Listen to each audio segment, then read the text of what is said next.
जय हिंद फ्रेंड्स।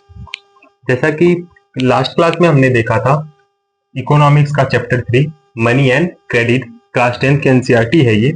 और आज कल हम क्या देखे थे, हम लोगों ने पिछली क्लास में हमने देखा था कि किस तरीके से लोन एक्टिविटीज ऑफ बैंक्स, यानी कि बैंक्स में जो लोन की एक्टिविटी होती है किस तरीके से चलती है। और हमने उसमें क्या देखा था कि एक तरफ हम देखते हैं डिपॉजिटर्स थे। थोड़ा सा मैं रिवाइज करवा देता हूँ पीछे वाली चीजें। एक तरफ क्या होते हैं, डिपॉजिटर्स होते हैं, और दूसरी तरफ बीच में बैंक, और दूसरी तरफ कौन होते हैं, बोरोवर्स।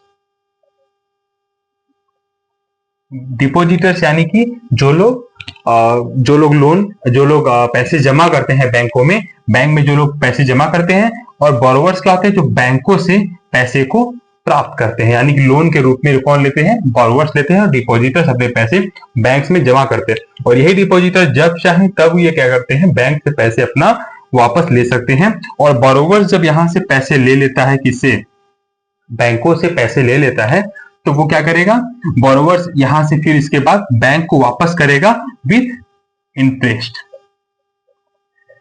इंटरेस्ट के साथ वो अपने जितने पैसे वो उस बैंक से लोन लिया रहेगा उसको वापस करेगा। और उसके बाद जो भी अपना प्रॉफिट कमाया हुआ हो वो उसकी अपनी समस्या होगी। ठीक है, तो इस तरीके से हमने देखा था कि लोन एक्टिविटीज किसके किसके बीच में, डिपॉजिटर से बैंक, और बैंक क्या यहाँ पे काम कर रहा है, मीडिएटर का काम करता है। ठीक है, बोरोवर्स कौन है, जो इंटरेस्ट के जो बैंकों से क्या करता है, लोन लेता है, और बैंक को इंटरेस्ट के साथ वो अपना लोन चुका पाता है। ठीक है, उसके बाद हमने देखा था कि ये जो लोन का प्रोसेस है, जो क्रेडिट हो रहा है, जो क्रेडिट का सिस्टम ये चलता है, इसमें मैंने दो सिचुएशन बताए थे। कि दो सिचुएशन में था, एक एग्जांपल था कौन सा, जूते का। कि जूता जिस तरीके से एक जूते वाला बनाने वाला, उसके पास ऑर्डर आता है 1000 जूते का, और वो क्या कर रहा है, उसके पास पैसे उतने नहीं होते, वो 1000 जूते सीधा सीधा बना के किसी उसको सेलर को दे पाए। इसलिए वो क्या करता है, उसने बैंक से लोन लिया, और उसके बाद उसने 1000 रुपए 1000 जूते बनाए, और जूते बनाने के बाद उसको देता है, और उसके साथ प्रॉफिट भी कमा पाता है। और प्रॉफिट के साथ साथ अपनी बैंक का जो लोन होता है वो चुका भी पाता है। और वहीं दूसरी तरफ हम क्या देखते हैं कि एक और एग्जांपल, जो एक खेती में एक महिला अपना खेती के लिए लोन लेती हैं, एग्रीकल्चर पे लोन लेती हैं। उनके साथ क्या होता है कि सिचुएशन ऐसा हो जाता है कि कुछ डिजास्टर की वजह से, नेचुरल डिजास्टर की वजह से उनकी खेती पूरी की पूरी चौपट हो जाती है, और वो ना ही अपना लोन चुका पाती हैं, ना ही किसी तरीके का उनको प्रॉफिट कमा पाती है। तो क्रेडिट किस तरीके से, एक सिचुएशन में क्या देखते हैं, एक सिचुएशन में एक किसी को प्रॉफिट दे रहा है, दूसरी सिचुएशन में उसे किसी बहुत हद तक बर्बाद करके रख रहा है। तो ये हमने दो केसेस देखे थे, किस चीज को लेके, क्रेडिट को लेके। ठीक है, आज हम क्या देखेंगे, टर्म्स ऑफ क्रेडिट। ठीक है, कि किस क्रेडिट की शर्तें क्या होती है, आज हम उसको देखेंगे कि टर्म्स ऑफ क्रेडिट क्या है। थोड़ा सा मैंने रिवाइज करा दिया आप लोगों को, जिसे लास्ट क्लास से इस क्लास की लिंक जो है बनी रहे।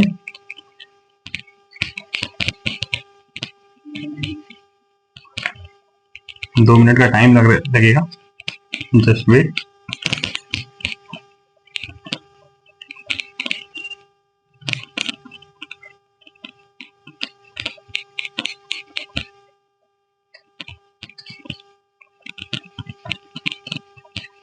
ठीक है, तो आज हम क्या देखेंगे, terms of credit. Terms of credit, terms of credit क्या मतलब है। क्रेडिट तो मैंने बता दिया था पहले ही, कि जो लोन का पूरा प्रोसेस हो रहा है वो क्या कहलाता है, क्रेडिट। मतलब किसी से क्रेडिट लेना, उधार लेना। और ये टर्म्स क्या है, टर्म्स यानी कि शर्तें। भाई आप किसी से उधार ले रहे हो, किसी से, चाहे बैंक से ले रहे हो, चाहे कोऑपरेटिव सोसाइटी से ले रहे हो, या फिर किसी अनऑर्गेनाइज सेक्टर से ले रहे हो, क्या है वो सारा के सारे लोग क्या आप करेंगे, कुछ शर्तें रखते हैं, कुछ कोलेटरल जमा करते हैं। उसी के बारे में आज हम देखेंगे क्या होता है कोलेटरल, क्या होता है टर्म्स ऑफ क्रेडिट। इन सारे के बारे में हम अभी कभी इस पे डिस्कस करेंगे। ठीक है, तो पहला आप देखिए क्या, terms of credit.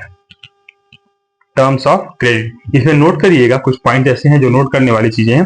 Terms of credit में होता क्या है, लिख लीजिए एक बार, लिखिए interest rate comma comma collateral, interest rate comma collateral, and documentation requirement लिखिए interest rate, collateral and documentation requirement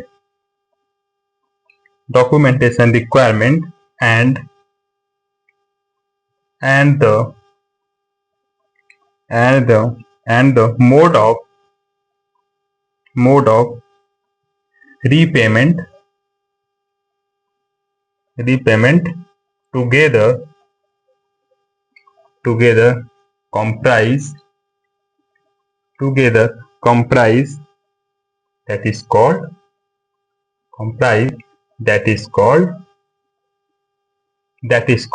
terms of credit. तो हम क्या देख रहे हैं? इंटरेस्ट रेट, यानी कि जिस रेट पे आपको क्रेडिट प्राप्त हो रहा है। इंटरेस्ट रेट क्या होता है? जैसे कि हमने बताया था कि 100 रुपए पे मान लीजिए अगर बैंक जो है अगर 8% का इंटरेस्ट रेट लगा रही है, 8% का इंटरेस्ट रेट लगाती है, तो आप जब 100 रुपए को चुकाने जाएंगे तो उसका कितना हो जाएगा? वो 108 रुपए आपको चुकाने पड़ेंगे बैंक को। ठीक है, इसी तरीके से मैंने और भी एग्जांपल्स लास्ट क्लास में दिया था, एक बार देख लीजिएगा उस लास्ट क्लास जिन्होंने नहीं देखा है। उसके बाद क्या चीज? कोलेट्रल, यानी कि जब आपको किसी तरीके का ऋण या फिर क्रेडिट दिया जाता है किसी भी बैंक से या किसी भी सोसाइटी का, कोऑपरेटिव सोसाइटी से, तो आपको क्या वहां पे जमा करना पड़ता है? कोलेट्रल, यानी कुछ ऐसी चीज, जैसे मान लीजिए हाउस लोन ले रहे हैं, तो हाउस लोन में क्या होता है कि वो आपके जो घर होता है वो गिरवी के रूप में रखा रहता है। तो कोलेट्रल एक तरीके से क्या है? गिरवी है कि आप जो है एक शर्त रखते हैं, अब यानी बैंक एक शर्त रखता है आपको ऋण देने के लिए। ठीक है, दूसरा चीज क्या है? कुछ डॉक्यूमेंट्स चाहिए होते हैं। भाई ये जो डॉक्यूमेंट्स हैं ये एक लीगल प्रोसेस होता है बैंकिंग का, जिसके माध्यम से आपको क्रेडिट प्राप्त होता है। ठीक है, तो डॉक्यूमेंटेशन रिक्वायरमेंट होता है, साथ ही साथ and the mode of repayment together comprise that is called terms of credit, यानी कि जो इंटरेस्ट रेट है, कोलेट्रल्स है, डॉक्यूमेंट रिक्वायरमेंट है, ये सारे के सारे क्या है? क्रेडिट लेने का प्रोसेस है। और ये सारा जब एक साथ मिल जाता है इसको क्या बोलते हैं? Terms of credit. Terms of credit समझ आ रहा है? ये सारे क्या है? एक के बाद एक शर्त है। ये इंटरेस्ट रेट है, इतने इंटरेस्ट रेट पे हम आपको देंगे ब्याज, इतने इंटरेस्ट रेट पे हम आपको क्रेडिट देंगे, लोन देंगे। कोलेट्रल आपको क्या रखना होगा इस चीज को बैंक डिसाइड करता है। डॉक्यूमेंट क्या क्या चाहिए आपको, ये सारी चीजों को कौन डिसाइड करता है? बैंक डिसाइड करता है, जो आपको लोन देगा वो डिसाइड करता है। ठीक है, तो ये होता है टर्म्स ऑफ क्रेडिट। एक चीज आप देखिएगा, ये कोलेट्रल क्या होता है? ठीक है, एक नई हेडिंग लिखिएगा। ठीक है, पहला हेडिंग आपने डाला टर्म्स ऑफ क्रेडिट, इसी में एक सब हेडिंग लिखिएगा, क्या चीज? कोलेट्रल। एक सब हेडिंग लिखिएगा कोलेट्रल, इसमें लिखिए collateral is an asset, collateral is an asset, collateral is an asset that the borrower owns, such as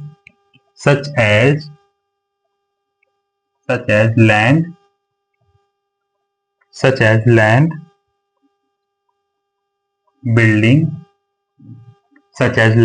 building,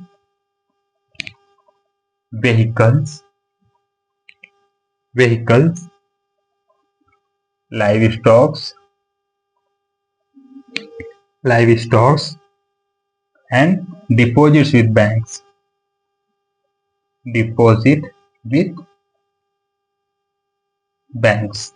deposit with banks। फिर से सुनिएगा, collateral is an asset that the borrower owns, such as land, building, vehicle, livestock, deposit with banks, and uses this as a guarantee, to a lender until the loan is repaid,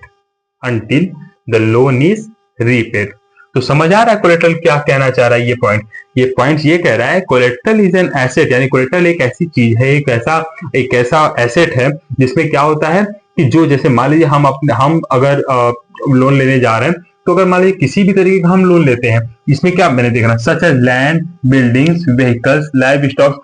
देखिए जब हमें अगर घर को बनाने के लिए loan लेना पड़ता है तो हम क्या करेंगे, अपने उस जहाँ पे घर बनाएंगे उस लैंड पे लोन ले सकते हैं। तो वो जो लैंड को गिरवी रख के हम लोन ले रहे हैं वही लैंड क्या कहलाता है, कोलेटरल। वो लैंड क्या हुआ, एक एसेट हुआ जिसे हम क्या बोलेंगे, कोलेटरल।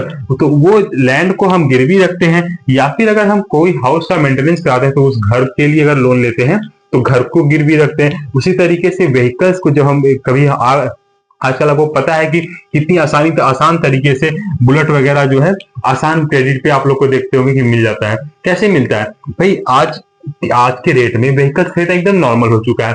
कुछ पैसे जिनके पास है, कुछ पैसे जमा के रूप में रखते हैं, बाकी सब का सब किस पे लोन के रूप में लेके पूरा का पूरा पेमेंट हो जाता है। तो ये तरीका, ये किस तरीके से ये लोन जो है, लोन का जो प्रोसेस हो रहा है आजकल, वो तेजी से क्या कर रहा है, मार्केट में डिमांड को बढ़ा रहा है। ठीक है, तो ये क्या है, एक आपको कोलेटरल जमा करना पड़ता है किसी भी तरीके से कभी भी किसी लोन को पास कराने के लिए। ठीक, तो ये था हमारा टर्म्स ऑफ क्रेडिट, जिसमें क्या हमने देखा टर्म्स ऑफ क्रेडिट क्या होता है और कोलेटरल्स क्या होते हैं। नेक्स्ट टॉपिक हम देखेंगे, loans from cooperatives. Loans from cooperatives, तो बैंकों का लोन्स तो मैंने पिछले लास्ट क्लास में बता दिया था। अब अब क्या देखेंगे हम, लोन्स फ्रॉम कोऑपरेटिव्स। तो कुछ ऐसे कोऑपरेटिव सोसाइटीज होते हैं जो क्या करते हैं, लोन्स प्रोवाइड कराते हैं। तो कोऑपरेटिव सोसाइटी में होते क्या है, बहुत सारे लोग मिलके क्या करते हैं, पैसों को जमा करते हैं। बैंकिंग प्रोसेस की ही तरह होता है, बस अंतर इतना होता है कि जो बैंक होते हैं वो क्या होते हैं, आरबीआई द्वारा ऑथराइज्ड होते हैं, और उसमें एक प्रोसेस होता है लोन प्रोवाइड कराने का। और थोड़ा सा कोऑपरेटिव सोसाइटी में क्या होता है कि लोन प्राप्त करना थोड़ा आसान हो जाता है। ठीक है, तो उसमें हम देखेंगे कि कौन कौन से कोऑपरेटिव सोसाइटीज किस तरीके से वर्क करते हैं। थोड़ा सा मैं उसको एक्सप्लेन करूंगा। तो आप लिख लीजिए, लोन्स हेडिंग डाल लीजिए, लोन्स फ्रॉम कोऑपरेटिव्स।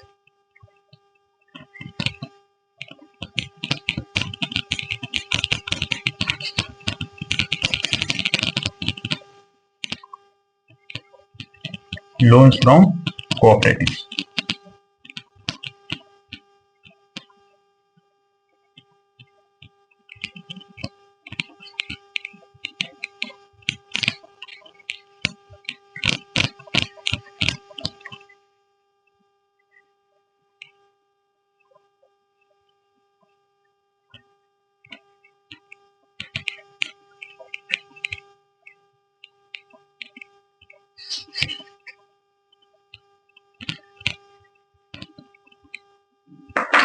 ठीक है, अब हम क्या देखेंगे, loans from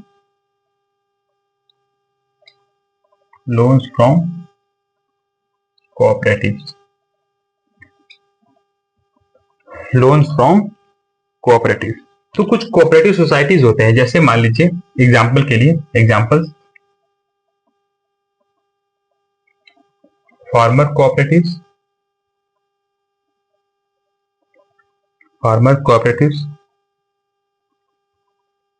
industrial workers cooperatives. ठीक है, दो एग्जांपल काफी है आपके लिए। तो क्या हम देखेंगे, एक तरफ क्या आप देख रहे हैं फार्मर कोऑपरेटिव्स, और दूसरी तरफ क्या है, इंडस्ट्रियल वर्कर कोऑपरेटिव्स। क्या मतलब है, यानी कि जब किसान एक साथ संगठित होकर क्या बनाते हैं, फार्मर कोऑपरेटिव्स बनाते हैं। उसमें क्या होता है कि किसानों को, जितने लोग उसमें शामिल होते हैं, उसमें से जितने भी सदस्य हैं, वो कोई भी अपना क्या कर सकता है, इस सोसाइटी से, कोऑपरेटिव सोसाइटी से क्या करता है, लोन ले सकता है। तो ये भी क्या करते हैं, क्रेडिट देने का काम करते हैं। ठीक है, ये एक सोसाइटीज भी क्या करते हैं, क्रेडिट देने का काम करते हैं। उसी तरीके से क्या है, इंडस्ट्रियल वर्कर्स, आपको मजदूर संघ जैसे चीजों का कभी कभी सुना होगा।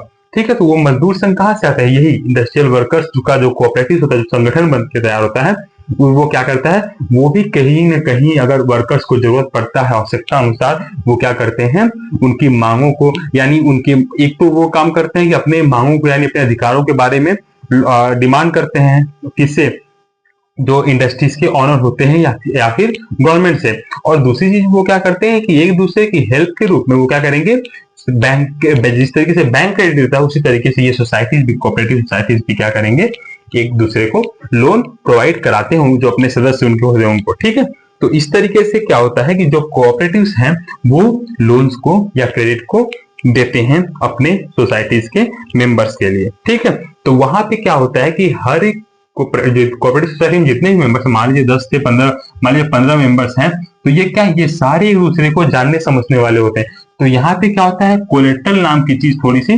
कोलेट्रल कम, यानी कोलेट्रल का बहुत ज्यादा या डॉक्यूमेंटेशन रिक्वायरमेंट बहुत कम होता है, और बड़े ही आसानी तरीके से क्या होता है, लोन इस 15 में से किसी भी सदस्य को प्राप्त हो जाता है। ठीक है,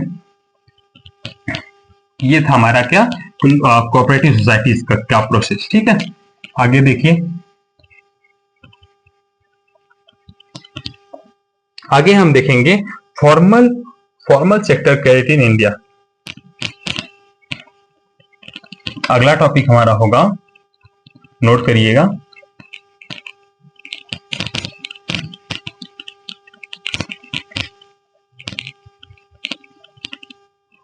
अगला टॉपिक नोट करिएगा, formal sector credit in India.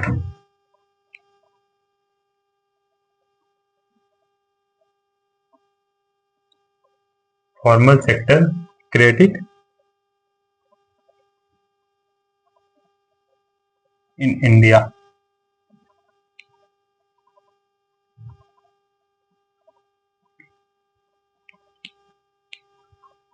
ठीक है, ये हमारा क्या है, सॉरी यहाँ पे थोड़ी सी गलती हो गई,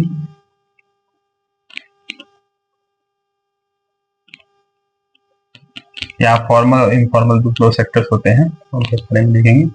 ठीक है, तो sector credit in India,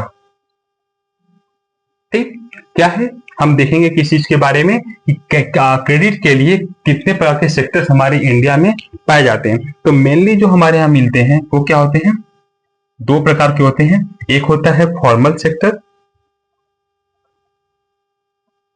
sector loans और क्रेडिट, दूसरे होते हैं इनफॉर्मल इनफॉर्मल सेक्टर लोन्स।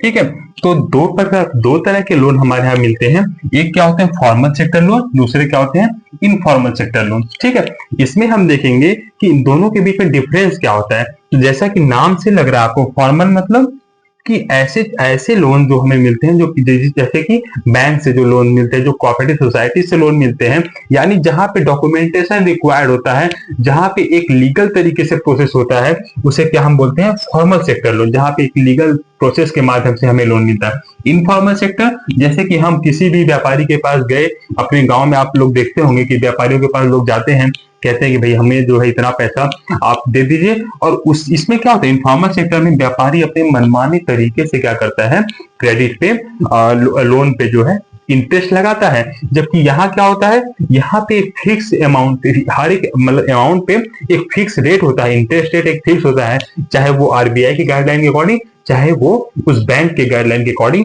यहाँ पे फिक्स होता है कि आप किसी भी अमाउंट पे इतना ही इंटरेस्ट रेट ले सकते हैं। लेकिन इनफॉर्मल में क्या है, इनफॉर्मल में तमाम तरीके से अपना क्या कहते हैं, व्यापारी अपने हिसाब से चाहे मनचाहे तरीके से क्या करेंगे, लोन वहां पे देते हैं, उस पे इंटरेस्ट रेट अपने मनचाहे तरीके से लगाते हैं। तो इनके बीच में डिफरेंस आप लोग ध्यान से सुनिएगा और उसको लिखिएगा भी। ठीक है, तो formal sector loan and informal sector loan, there is two type of loans in India, that is formal sector loan and informal sector loan. तो फॉर्मल सेक्टर लोन में लिखिएगा,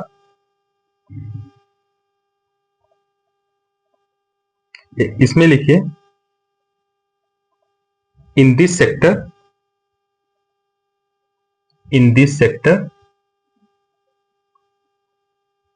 in this sector loans are loans are issued loans are issued from from banks and cooperatives. ठीक है, cooperative.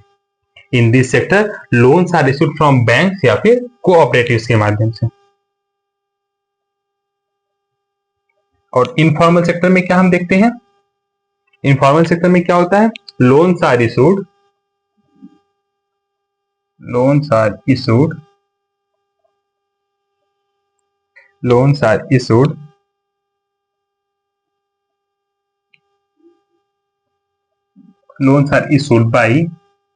by money lenders या फिर traders या फिर employers या फिर रिलेटिव्स और फ्रेंड्स। ठीक है, तो कभी कभी क्या होता है, लोगों के पास अपना फ्रेंड सर्कल होता है, लोगों के रिलेटिव्स होते हैं जो क्या करते हैं, मदद करते हैं। और कुछ तो इस तरीके से होता है कि रिलेशंस में भी क्या करते हैं, लोग एक दूसरे को लोन प्रोवाइड कराते हैं, उस पर इंटरेस्ट रेट प्राप्त करते हैं, इंटरेस्ट रेट लेते हैं।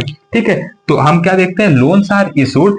इनफॉर्मल सेक्टर में क्या होता है, जो हम अपने रिलेटिव से लोन लेते हैं, ऋण लेते हैं, या अपने दोस्तों से लोन लेते हैं, पैसे लेते उधार लेते हैं, या फिर जो मनी लेंडर्स होते हैं या फिर ट्रेडर्स होते हैं, व्यापारी होते हैं, उन लोगों से जो हम लोन प्राप्त करते हैं या उनसे हम जो उधार लेते हैं, वो किस में आता है, इनफॉर्मल सेक्टर में। और दूसरा फॉर्मल सेक्टर में क्या होता है, जो हम सीधा बैंक से या फिर किसी कोऑपरेटिव सोसाइटी से लोन लेते हैं, वो आता है फॉर्मल सेक्टर में। इसमें लिखिए second point, it is supervised by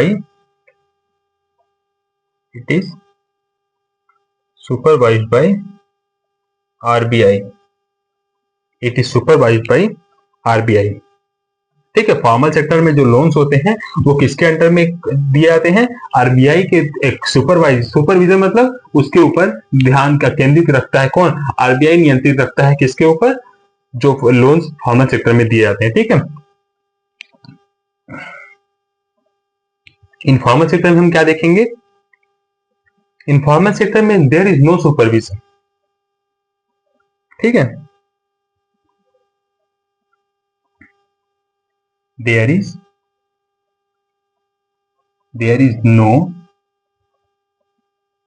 no organisation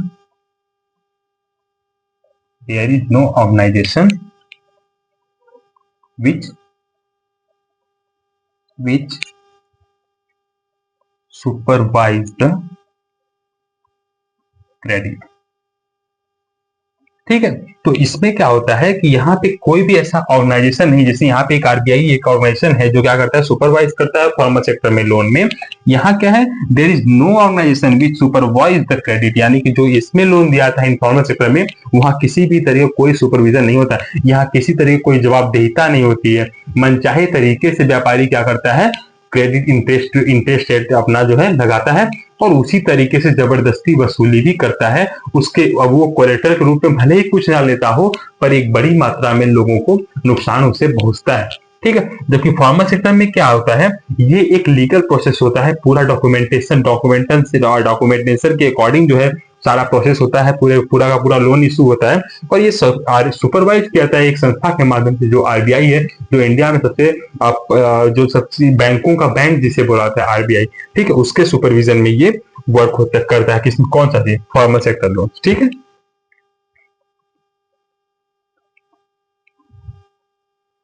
ठीक है, इसमें क्या होता है, there is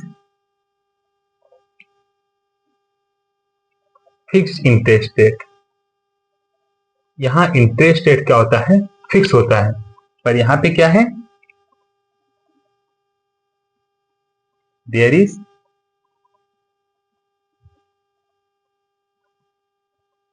higher interest rate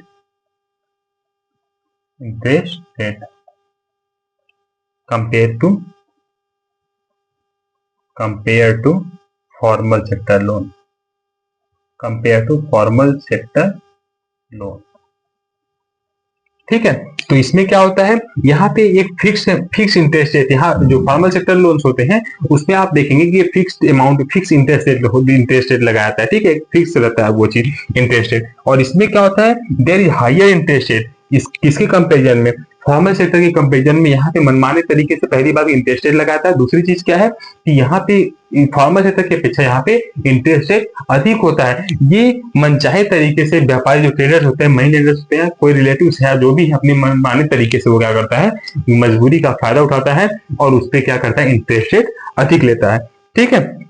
तो अब देखिए हमने देख लिया फॉर्मल सेक्टर लोन्स क्या होते हैं और इनफॉर्मल सेक्टर लोन्स क्या होते हैं। अब हम देखेंगे कि ये दोनों के ये इन दोनों में आखिर समस्या कहाँ आती है, किसमें, इनफॉर्मल सेक्टर लोन्स में, की वजह से क्या क्या समस्याएं झेलनी पड़ती है, किसे, जो लोग बोरोवर्स होते हैं, यानी कि जो उधार लेते हैं, उन्हें क्या समस्या होती है। तो आप लोग नोट कर लीजिएगा इस चीज को, ठीक है। स्क्रीनशॉट लेना होगा, तो जिन्हें स्क्रीनशॉट लेना होगा वो स्क्रीनशॉट ले लेंगे।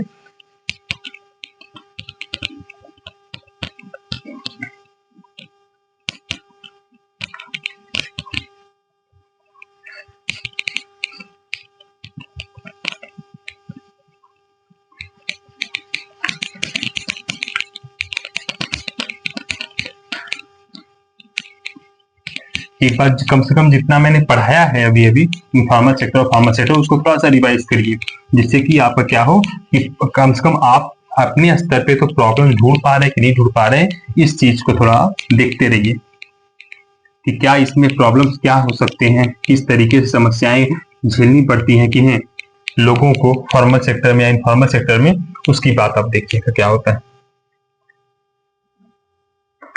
ठीक है। तो यहां मैं लिख दे रहा हूं प्रॉब्लम्स क्या होते हैं फॉर्मल सेक्टर में। प्रॉब्लम क्या हो सकते हैं, आपको क्या लगता है, सोच के एक बार थिंक करिए, थोड़ा सा इमेजिन करिए कि क्या हो सकता है फॉर्मल सेक्टर लोन्स में, कैसी समस्याएं आती हैं। तो जहां तक मैं सोच पा रहा हूं, प्रॉब्लम सेक्टर में लोन क्या समस्या क्या होता है, डॉक्यूमेंटेशन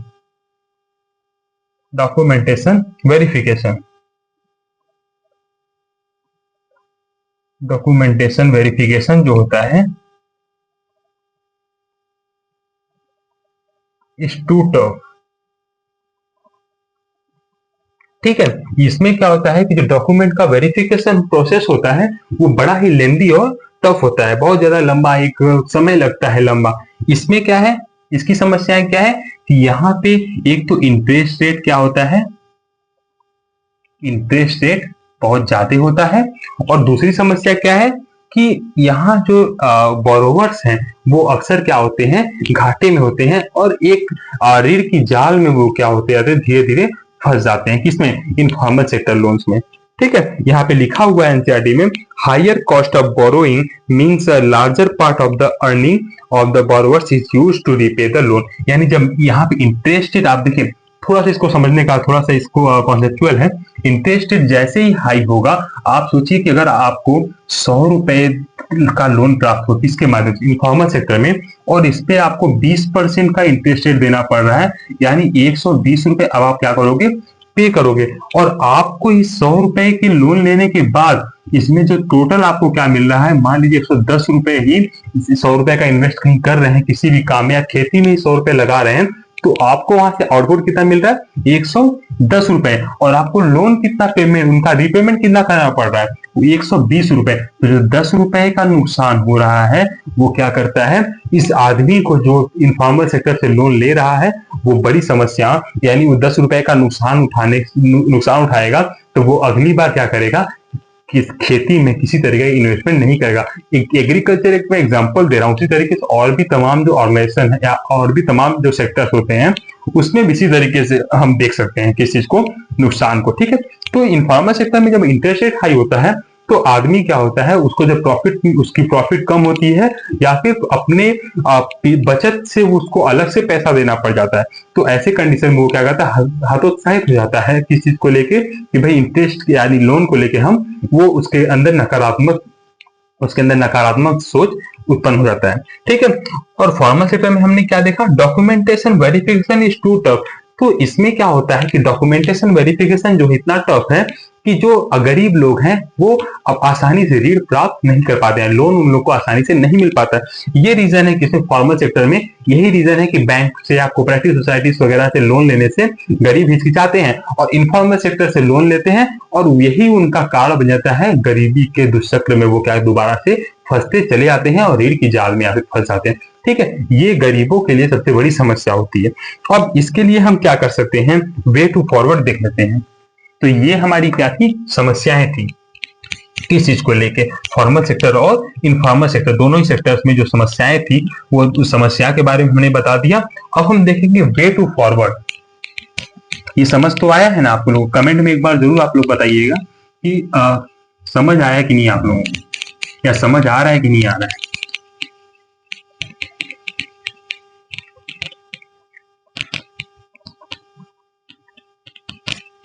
ठीक है, इसको हम इरेज कर देते हैं अच्छे से।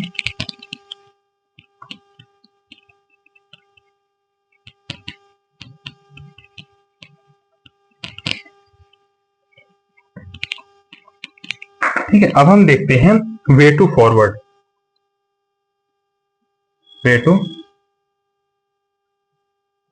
आखिर क्या किया जाना चाहिए, ऐसे कौन से सुधार किए जाने चाहिए? जो समस्याएं मैंने बता दी कि जब भी आप किसी भी चीज की समस्या अगर आप बता रहे हैं तो आपके दिमाग में उसके लिए सुधार होना जरूरी है। कभी भी आंसर लिखिए तो जब आप समस्या किसी भी टॉपिक को लेकर समस्या बता रहे हैं तो वहां पे आपको वे टू फॉरवर्ड लिखना बहुत जरूरी हो जाता है, क्योंकि भाई आप अगर समस्या बता रहे हो तो आपके पास उसका समाधान भी होना चाहिए। सिर्फ समस्या बता देने से काम चलने वाला नहीं है। तो वे टू फॉरवर्ड में आप क्या देखेंगे, इसमें पहला पॉइंट लिखिएगा बैंक्स एंड, लिखिए banks and cooperative society, banks and cooperative societies need to lend more, need to lend more. दूसरा पॉइंट लिखिएगा, दूसरा पॉइंट लिखिए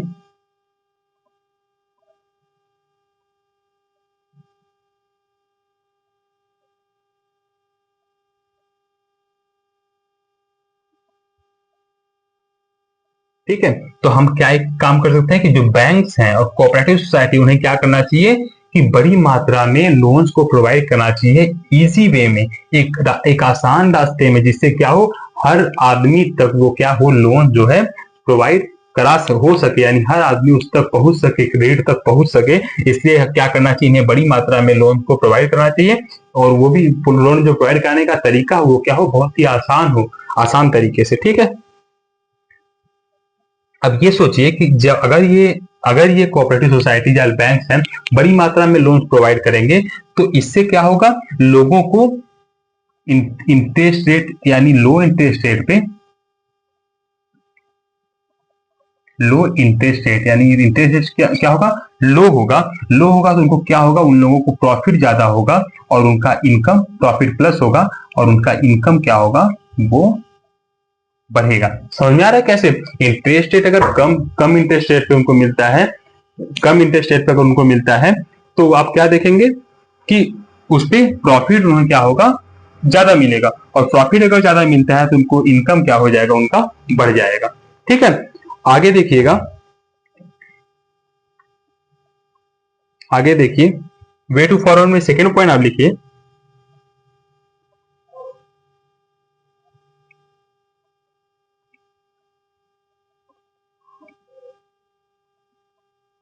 आगे सेकेंड पॉइंट देखिए।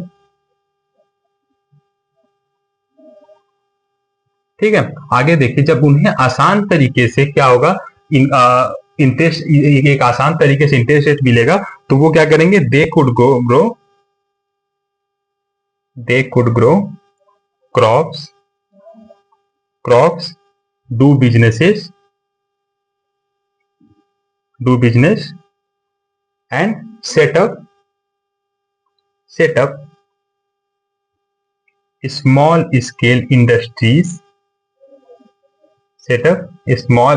Industries, etc। ठीक है, हम क्या देखते हैं कि भाई जैसे ही लोन का प्रोसेस क्या हुआ, आसान हो गया, तो जब ये यहाँ पे यानी बैंक और कोऑपरेटिव सोसाइटीज में हम क्या देखेंगे, जब बैंक्स वो क्या करेंगे, लोन कम इंटरेस्ट रेट पे देना शुरू करेंगे, तो इससे क्या होगा, जो इनफॉर्मल सेक्टर्स में लोग जाते हैं, यानी एक तो इंटरेस्ट रेट को कम करना पड़ेगा, दूसरा चीज क्या करना पड़ेगा इनको, इजी वे में, यानी जो वो डॉक्यूमेंटेशन का एक लंबा प्रोसेस होता है उसको क्या कर दें, आसान कर दें, जिससे क्या होगा कि लोग इनफॉर्मल सेक्टर की तरफ जाने से बच जाएंगे, लोग आकर्षित होंगे कहां पे, बैंक ऑफ कोऑपरेटिव सोसाइटी की तरफ लोन लेने के लिए।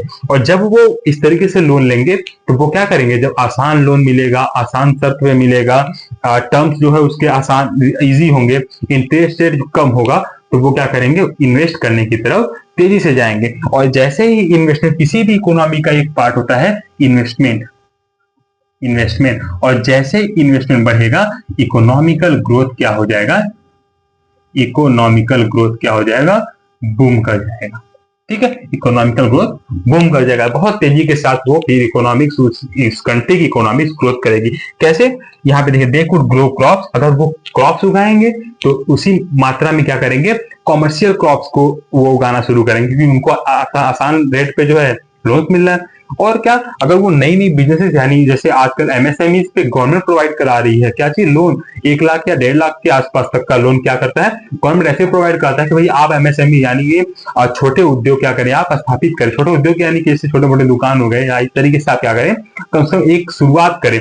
तो उसके लिए क्या कर रहा है गवर्नमेंट, एमएसएमई के उनका योजना चल रही है, गवर्नमेंट का स्कीम चल रहा है, जिसमें वो आसान तरीके से, आसान शर्त पे, कोलेटरल बिना किसी कोलेटरल पे लोगों को लोन्स प्रोवाइड करा रहे हैं। ठीक है, तो वो क्या है, वो तरीका है मार्केट में इन्वेस्टमेंट का। और जैसे ही मार्केट में इन्वेस्टमेंट आता है, इकोनॉमिक अपने आप, इकोनॉमिक कंडीशन जो किसी भी कंट्रीज की ग्रोथ होनी शुरू हो जाती है।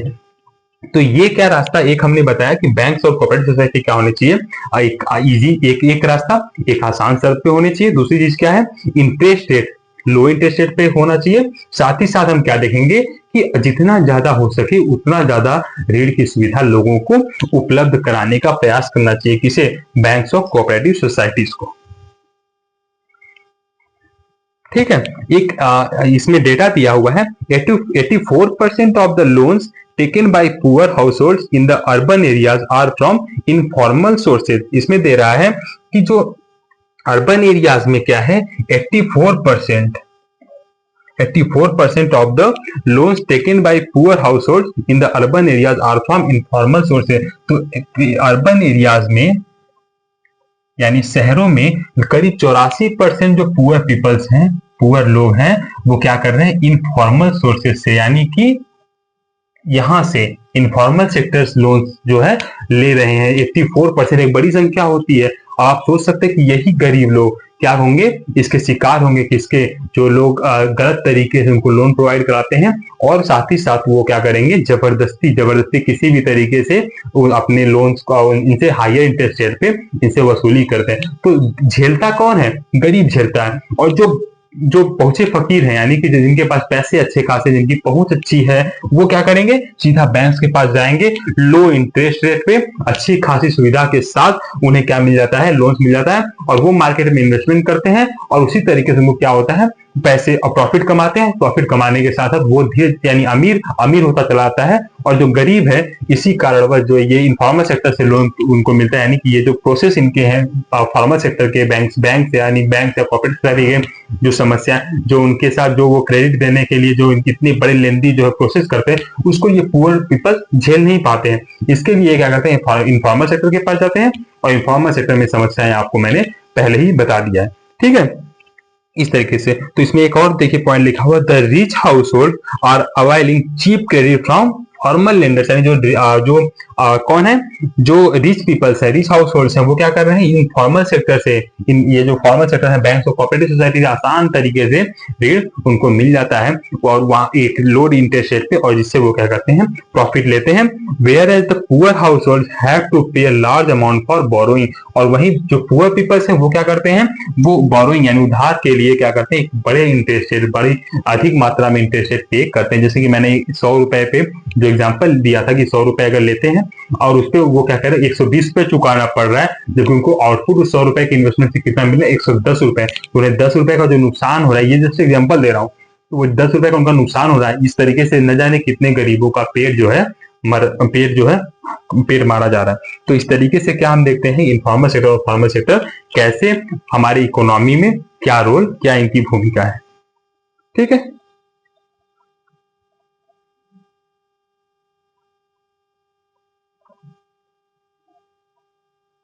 ठीक है। तो ये बैंक्स एंड कोऑपरेटिव सोसाइटी क्या जरूरत है, need to lend more, lend to, क्या करना चाहिए इनको, अधिक से अधिक जो है ये क्रेडिट प्रोवाइड कराना चाहिए लोगों को। ठीक है, दूसरा तीसरा पॉइंट क्या लिख सकते हैं, formal sector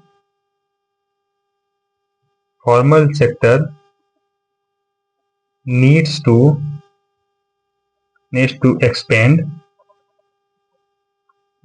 expand formal sector need to expand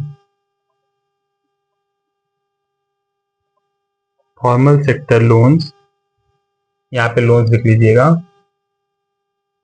formal sector loans need to expand, इन्हें क्या जरूरत है, ये जो फॉर्मल सेक्टर के लोन्स है उन्हें क्या तेजी से अपने आप को विस्तार करने की जरूरत है, यानी कि हर आदमी तक यानी गांव तक पहुंचना जरूरी है।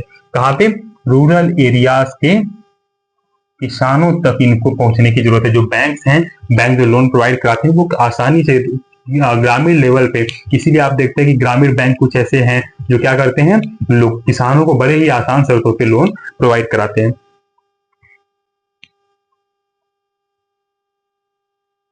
ठीक है, तो इस तरीके से हम क्या देखते हैं, वे टू फॉरवर्ड में एक पहला पॉइंट होगा कि बैंक्स और कोऑपरेटिव सोसाइटी कम इंटरेस्ट रेट पे जो है लोगों को लोन प्रोवाइड कराएं। दूसरी चीज क्या है, अपने आप को विस्तार दें, यानी विस्तार देने का मतलब है कि ये हर एक गरीब तक, हर एक किसान तक, गांव तक इनकी पहुंच सुनिश्चित की जा सके और इनका जो तरीका हो वो क्या हो, आसान हो, इजी वे हो। ठीक है, ये 2-3-4 पॉइंट है जो आपको बहुत जरूरी है इस चीज को समझने के लिए। अगला पॉइंट हम देखेंगे, self help group for the poor. ठीक है, तो अभी हमने क्या देखा, फॉर्मल सेक्टर लोन और इनफॉर्मल सेक्टर लोन्स के बीच में डिफरेंस देखा। अब हम देखेंगे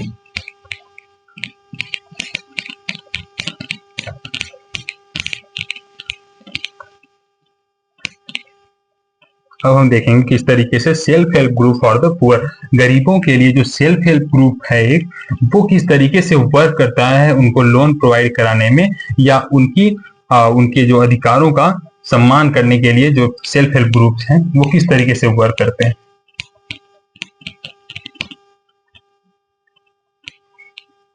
तो एक बार इनफॉर्मल और फॉर्मल सेक्टर जो भी है उन दोनों को आप एक बार रिवाइज करिए और देखिए कि वे टू फॉरवर्ड या फिर किसी के पास अगर कोई और इसमें कुछ एड ऑन करने की जरूरत है, अगर चाहता है कि कुछ और उसका सुझाव हो वे टू फॉरवर्ड में, या फिर कुछ ऐसी समस्याएं हो जो वो कभी झेला हुआ हो, तो उस चीज को क्या कर सकता है, वो कमेंट बॉक्स में लिख सकता है।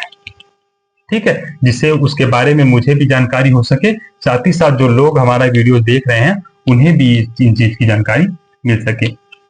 ठीक है, तो किसी भी तरीके का सुझाव देने के लिए आप एकदम बिल्कुल स्वतंत्र हैं। ठीक है, डेमोक्रेसी है हमारी कंट्री में, तो इस डेमोक्रेसी का आपको पूरा का पूरा फायदा उठाना चाहिए और कमेंट बॉक्स में जितना भी हो सके आप अपने सुझाव, अपने सजेशंस उसमें दे सकते हैं कि क्रेडिट किस तरीके से क्रेडिट में और सुधार होनी चाहिए, बैंक्स को क्या करना चाहिए, या फिर कैसे कोऑपरेटिव सोसाइटीज कैसे वर्क कर सकती है। ठीक है, तो अगला टॉपिक हम देखेंगे सेल्फ हेल्प ग्रुप, ये शायद आज लास्ट टॉपिक होगा हमारा। हाँ, self help group for the poor, ये टॉपिक है हमारा क्या चीज, self help group. Self help group नाम से देखिए, सेल्फ मतलब स्वयं, हेल्प मतलब सहायता, ग्रुप मतलब समूह, यानी स्वयं सहायता समूह। स्वयं सहायता समूह, नाम से आपको क्या लग रहा है, स्वयं सहायता समूह मतलब एक ये ग्रुप है। जैसे मान लीजिए कि लगभग 20 से 30 लोगों का एक ग्रुप बन गया। अब 20 से 30 लोगों के ग्रुप में ये क्या करेंगे, एक दूसरे को क्या करेंगे, हेल्प करेंगे। यानी स्वयं सहायता समूह मतलब ये एक समूह बन गया। स्वयं सहायता का अर्थ है कि ये एक दूसरे को क्या करेंगे, हेल्प करेंगे, यानी अपने अपने के लिए हेल्प करेंगे, दूसरों के लिए हेल्प करेंगे। दूसरों में कौन? उसी 20 से 30 मेंबर्स के लिए हेल्प करते हैं। ठीक है, आप गांव में देखते होंगे कि एक बीसी टाइप का कोई कॉन्सेप्ट है वहां पे, मैं जहां तक मुझे याद आ रहा है वो बीसी होता है, जिसमें क्या होते हैं कि 10 से 20 लोग क्या होते हैं, एक दूसरे को जानने समझने वाले लोग होते हैं। और वो बीसी एक बीसी नाम उसको कहते हैं, मुझे उसके बारे में बहुत खास जानकारी नहीं, लेकिन उसको बीसी ही बोलते हैं। और वो क्या करते हैं कि कुछ अमाउंट्स क्या करेंगे एक साथ, वो जो मान लीजिए अगर 20 मेंबर हैं तो 20 लोग क्या करेंगे, मैं एग्जांपल के रूप में यहाँ पे दे रहा हूँ, हजार रुपए मान के चलिए कि वो जितने 20 मेंबर्स हैं, मान लीजिए 20 मेंबर है, ठीक है, 20 मेंबर्स के ऊपर हजार रुपए का अगर वो एक मतलब वहां पे एक समझौते के साथ होता है, तो 1000 रुपए अगर हो गया तो कितना इनको मिल गया, 20,000। यानी उस समूह के पास कितने पैसे आ गए, 20,000 में 20 लोग मिलकर 1000 रुपए देंगे, अगर एक पर पर्सन 1000 रुपए दिया जा रहा है तो वो कितना हो जाएगा, 20,000 हो जाएगा। अब ये 20,000 क्या होगा कि उस 20 में से कोई एक बंदे को, एक जिस भी व्यक्ति को या जिसे भी जरूरत होगा लोन का, वो क्या करेगा, इस 20,000 में से 20,000 को क्या करेगा, लोन के रूप में लेता है, यानी 20,000 उसे प्राप्त होता है। अब वो क्या करेगा, उस 20,000 पे एक इंटरेस्ट रेट का क्या होता है, कॉन्सेप्ट होता है वहां पे, उस इंटरेस्ट रेट पे उसको 20,000 रुपए प्रोवाइड कराया जाएगा। और उसी वो जो 20,000 रुपए जब वो मिलेगा, और फिर वो क्या करेगा, एक निश्चित समय पर उस 20,000 को अपने इंटरेस्ट रेट के साथ उस कोऑपरेटिव उस सेल्फ हेल्प ग्रुप को क्या करेगा, पे करेगा, मतलब जो 20,000 रुपए उसने लिया, और फिर इंटरेस्ट रेट के साथ वो क्या करेगा, उस ग्रुप को देगा, और फिर वो जो इंटरेस्ट रेट है वो इन लोगों में बढ़ जाएगा। तो इस तरीके से हम क्या देखते हैं कि हजार रुपए दिए, और ये एक क्या करते हैं, एक दूसरे के लिए क्या करेंगे, एक लोन का सिस्टम प्रोवाइड कराते हैं एक दूसरे के लिए। ठीक है, इस तरीके से सेल्फ हेल्प ग्रुप वर्क करता है, किसमें, गरीबों के लिए, यानी फॉर द पुअर पीपल्स के लिए कैसे वर्क करता है। तो समझ में आ रहा है ये चीज कैसे, ये जो बीसी का कॉन्सेप्ट मैंने बताया कि 20 लोग हैं, 20,000 रुपए इकट्ठा करते, ठीक है, ये एक एग्जांपल है। तो क्या हम देखते हैं, banks are not present everywhere in rural India. तो गांव में क्या हम देखते हैं कि बैंक हर जगह तो अवेलेबल है नहीं। ऐसे में क्या होता है, getting a loan from a bank is much more difficult than taking a loan from informal sources. ठीक है, तो क्या हम देखते हैं गांव में कि जो बैंक से लोन लेना इतना ज्यादा डिफिकल्ट है कि लोग क्या करते हैं, इनफॉर्मल सेक्टर की तरफ बहुत तेजी से आकर्षित होते हैं, या फिर जो वहां के व्यापारी होते हैं, जो बड़े जमींदार होते हैं, उनसे क्या करेंगे, वो लोन लेते हैं। और वो लोग क्या करते, जमींदार और व्यापारी गलत तरीके से फायदा उठाते हैं, किसका, वो पुअर पीपल्स का। ठीक, in recent year people have tried out some newer ways of providing loans to the poor. आजकल के जो तरीके हैं, अब तो वो बहुत कम लोग इसे इस तरीके इसका लाभ उठा पाए, इसका जो इन्फॉर्मल सेक्टर्स में जो है इन्वॉल्व हो पा रहे हैं। आजकल क्या है, लोगों ने एक नया तरीका सोच रखा है, जिसे हम नाम देते हैं क्या कि सेल्फ हेल्प ग्रुप। ठीक है, ये क्या होता है, जैसे इसमें लिखिएगा सेल्फ हेल्प ग्रुप क्या होता है, अ टाइपिकल, लिखिए इसको, अ टाइपिकल SHG यानी सेल्फ के help group has 15 to 20 members, 15 to 20 members, usually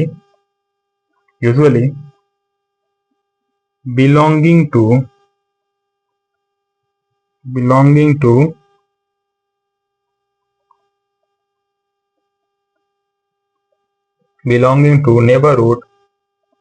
neighborhood मतलब पड़ोसी, neighborhood, who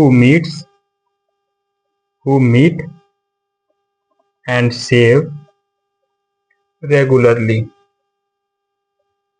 ठीक है, ये लोग क्या करते हैं, टाइपिकल एसएचजी, यानी कि एक एसएचजी सेल्फ लगभग 15 से 20 मेंबर्स होते हैं, जो यूजुअली बिलोंगिंग टू नेबरहुड, यानी वो एक दूसरे के आसपास के ही लोग होते हैं, एक पड़ोसी ही होते हैं।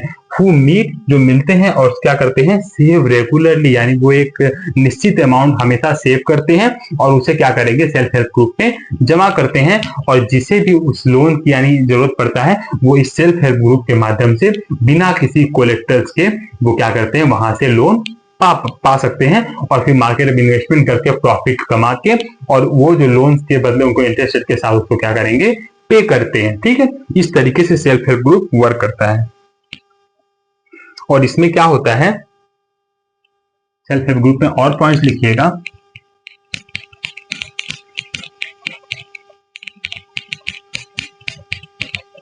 ठीक है, तो पहला पॉइंट आपने लिखा, a typical SHG has 15 to 20 members usually belonging to neighbourhood who meets and save regularly. ठीक है, अब देखिए, अब सेकंड पॉइंट लिखिएगा, most of the important decision, लिखिए, most of the important decision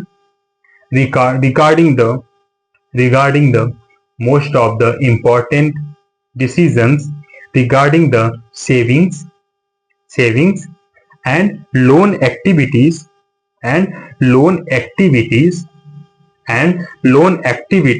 are taken by the group members। तो इसमें decision कौन लेता है? all the decisions are taken by the member of that groups, member of that group, यानी जो groups है उसके जितने भी मेंबर्स हैं, जो भी डिसीजन लिया आता है उन सभी लोगों के सहमति के अकॉर्डिंग लिया आता है। ठीक है, most of the important decision regarding the saving and loan activities are taken by the group members. ठीक है,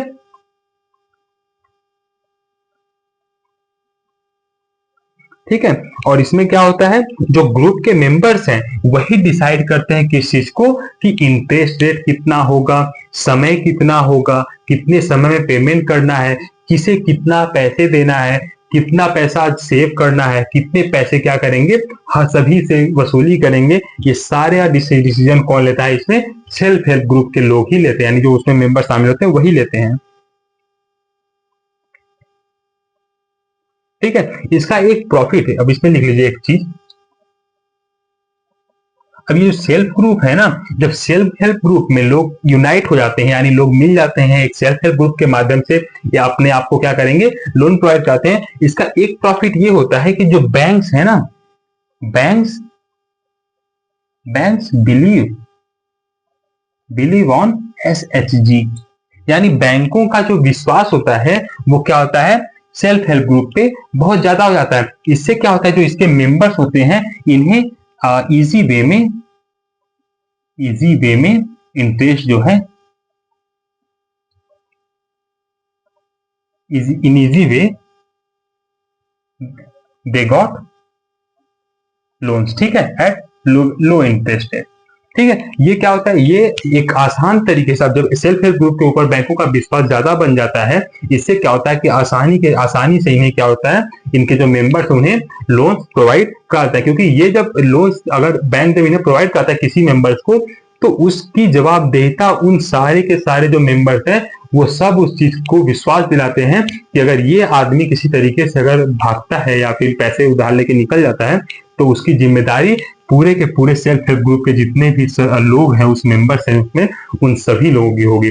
तो इस विश्वास पे बैंक क्या करता है, इन्हें आसानी से लोन इजी वे में लोन दे देता है। ठीक है, इसी का लाभ उठाते हैं कौन, कई जगह हम देखते हैं वीमेन्स वगैरह क्या है, जैसे यहाँ पे लिखा हुआ है, banks are willing to lend to the poor women when organising SHG, यानी जब महिलाएं जो है एसएचजी सेल्फ हेल्प ग्रुप में ऑर्गेनाइज हो जाती है, यानी संगठित हो जाती हैं, तो बैंक्स उन्हें आसानी से लोन प्रोवाइड कराते हैं। इससे क्या होता है कि इससे जो महिलाएं हैं वो आत्मनिर्भर बन पाती हैं, यानी उनको क्या होता है, वो एक किसी कहीं इन्वेस्ट करती हैं, और उससे क्या होगा, उनका एक आय, एक इनकम जो है, इनकम का रास्ता खुल जाता है, वो एक निश्चित आय कमाना शुरू कर देती हैं। It help women to become financially self reliant. ठीक है, इससे क्या होता है प्रॉफिट, और क्या होता है, ये महिलाओं के लिए क्या करता है, इट लिख लीजिए, it help women to become financially self reliant, यानी अब वो क्या होती है, महिलाएं आत्मनिर्भर बनती हैं। कैसे?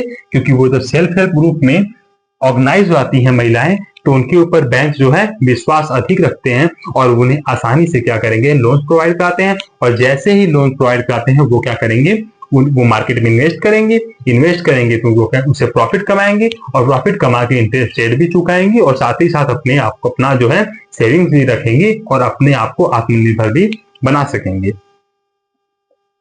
ठीक है। इस तरीके से हमने देखा कि सेल्फ हेल्प ग्रुप किस तरीके से गरीबों का या फिर वंचित समूह, यानी कि जैसे महिलाएं हो गई या कोई और धर्म से रिलेटेड कोई हो गया, जो अल्पसंख्यक लोग होते हैं या गरीब लोग होते हैं, उनको किस तरीके से सेल्फ हेल्प ग्रुप जो है मदद करता है किसी को बैंक से लोन प्रोवाइड कराने में। ठीक है, सेल्फ हेल्प ग्रुप एक तो खुद लोन देता है, दूसरा क्या है, उसका विश्वसनीयता इतनी बन जाती है कि बैंक आसान रेट पे उन्हें क्या होता है, ऋण दे देते हैं।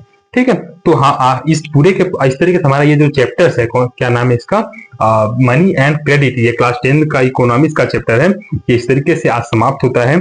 ये लास्ट का एक था मेरा, मैंने पार्ट 1 बनाया हुआ था, आज मैंने पार्ट 2 बनाया है इस चैप्टर का। और इसमें हम लोग पूरे के पूरे चैप्टर में हम लोगों ने क्या देखा कि modern form of money, money के मॉडर्न फॉर्म क्या क्या थे, उसमें मैंने बताया था चेक होते हैं, साथ ही साथ क्या है, डिपॉजिट्स होते हैं जो बैंकों में डिपॉजिट होते हैं, उसके साथ करेंसीज होते हैं। आजकल जो यूपीआई है, यूपीआई के माध्यम से हम पैसे एक बैंक से दूसरे बैंक तक ट्रांसफर करते हैं, वो सब क्या है, मॉडर्न फॉर्म्स ऑफ मनी है। ठीक है, और आजकल आप देख रहे हैं जो डिजिटल करेंसीज आ चुकी हैं, ये क्या है, ये मॉडर्न फॉर्म्स ऑफ मनी है। इसके बारे में हम लोगों ने देखा कि फॉर्मल सेक्टर और इनफॉर्मल सेक्टर में किस तरीके से लोन्स में क्या डिफरेंसेस होते हैं, किसमें समस्याएं हैं, कैसे वे टू फॉरवर्ड में हमने बताया कि कैसे आप क्या करेंगे, आगे का रास्ता क्या होगा, किस तरीके से हम क्या उसमें सुधार कर सकते हैं, उसके बारे में हम लोग देखते हैं। कैसे हमने देखा कि जो गरीब हैं वो किस तरीके से इन लोन से वंचित रह जाते हैं और यही उनकी गरीबी का कारण बन जाता है।